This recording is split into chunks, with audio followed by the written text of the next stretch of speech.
Well, back to Fog Wrestling. We're here with your 11th of January 2021 Raw review. Are you ready? That's not the theme song, but are you ready for a good time? Certainly won't be getting a good time watching this show. Bar one or two segments, it was pretty damn pish. As usual. So anyway, kick off the show. We have Triple H returning. It's time to play the game. You're never going to get a bad segment with Triple H. Like, let's be real. I mean, See, I remember a couple of years ago. It's like we've said recently, Jericho's the only guy we think can still go, who's around that age. I'd say Triple H is. Triple H comes back. Like, is there ever a bad match? I'd say Jericho looks fucked. He looks out of shape. Yeah, but he can still go, can't he? Like, can he? For Jericho's style, I think Triple H's style, he'll be going for like erectile. Well, maybe there's a reason why Jericho's on commentary these days. I mean, when was the last time I see him do a springboard lion salt? I mean, what was the lion salt? Yeah. Anyway, though, Triple H comes out. Randy Orton confronts him.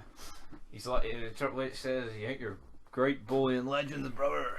Why don't you try bullying me, you son of a bitch?" Well, he didn't say that. But Orton questioned whether he was still the game, the cerebral assassin. Triple H says he's here on business and he's not here to fight. And then Orton says, I've heard this before, but I can't remember who said it. Literally everyone says it to him. Yeah, no, but did someone not say it live on TV? Was it CM Punk? It might have been. I think it might have been Punk. Then there's Orton stealing his shit. But anyways, it was a good segment. He says, is that because your balls are in Stephanie McMahon's purse?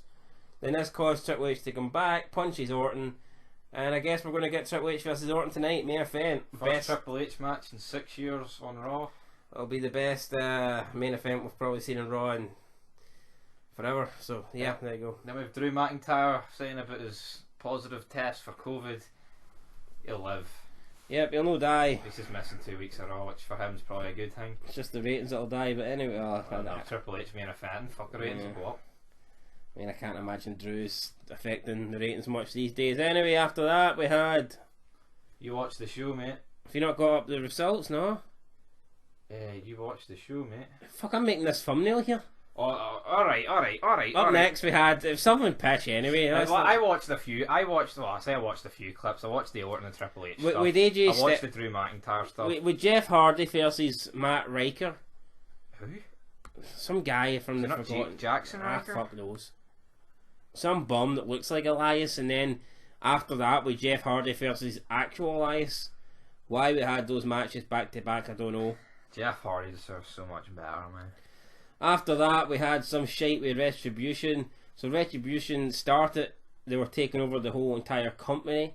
They were, taking over Raw and SmackDown.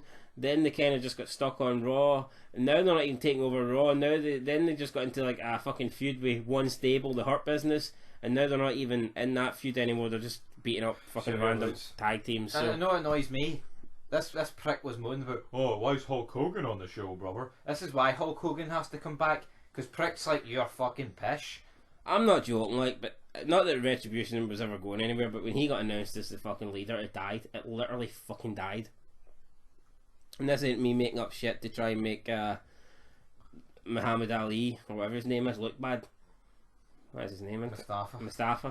Who do you think he finished? I wish it was fucking Mustafa. I was just watching the fucking Lion King. Anyway, the fact is, right, the guy's pish. As soon as he got announced as leader, it literally fucking died. It went from Retribution could take over WWE to, oh shit, Ali's the leader, Retribution can just be another tag team on the fucking roster. So, that happened. Up next, we had Lacey Evans versus Charlotte Flair. Rick was told to stay home this week, but he comes out anyway. At the retirement home. Yeah, and he looks fucked, he does. He probably should be at the retirement home, but instead he's on Monday Night Raw.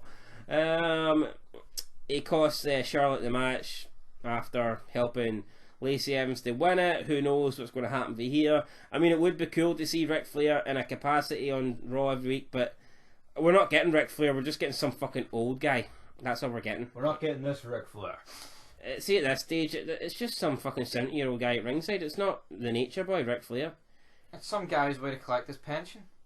that's pretty much it. Now, if we can get Ric Flair back, then fucking great. I'd love to see him as a manager have another heel run, but I don't want him as just an old man at ringside or just as Charlotte's dad. He needs to be, woo, the Nature Boy.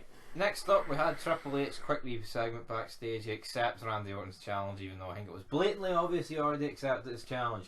But yeah, I mean, I'll take Triple H backstage for 2 minutes over anyone else here, and that's the bottom line. Then we had Keith Lee against Sheamus. Keith Lee. This gets interrupted, and then it's a tag match between those two and Miz and Morrison. The turnbuckle broke during this match. I'm pretty sure it was the tag match first. Was it? Aye. I know the turnbuckle. Well, you know what I mean, man. Does it fucking matter? This show is absolute garbage. So anyway, Fat Boy and Sheamus beat Miz and Morrison, and then Fat Boy beat Sheamus. Well, I'll tell you what, right? See the way Walt Culture said Miz and Morrison are the most boring, right? I disagree with them, but they've done fuck all with them. True, but I'm still going to disagree anyway. You look at, you have AJ Styles against Drew Gulak, right?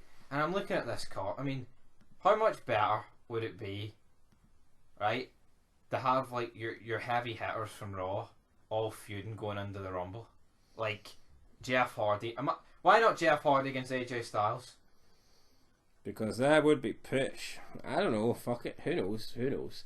Look, see the build up to the 2002 Rumble, man. You had them fucking every week, but 10 different people you thought could win it.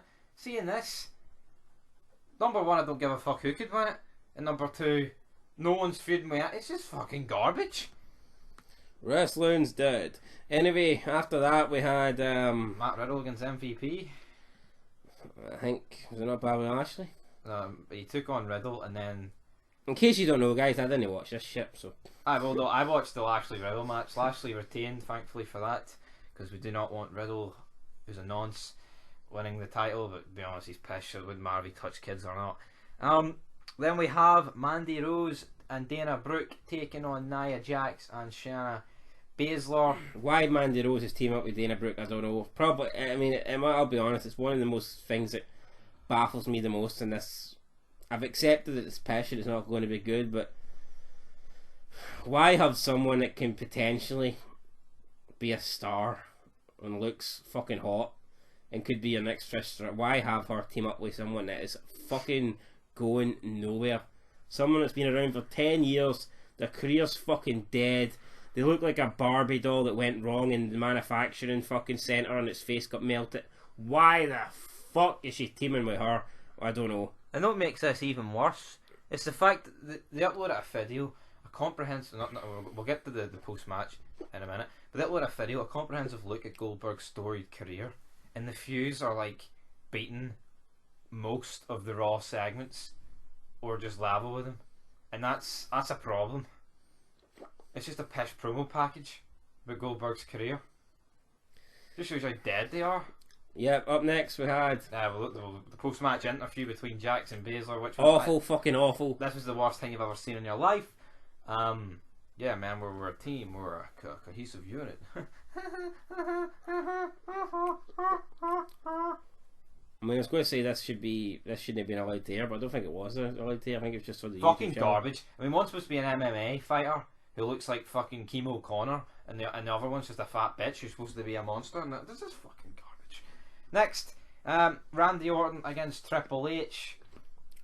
Good for what it was. This was never going to be bad. Like I said, it was never going to be bad, right? See, in 2009 when these two were in a feud, bar the house invasion and some other stuff, their matches were boring as fuck.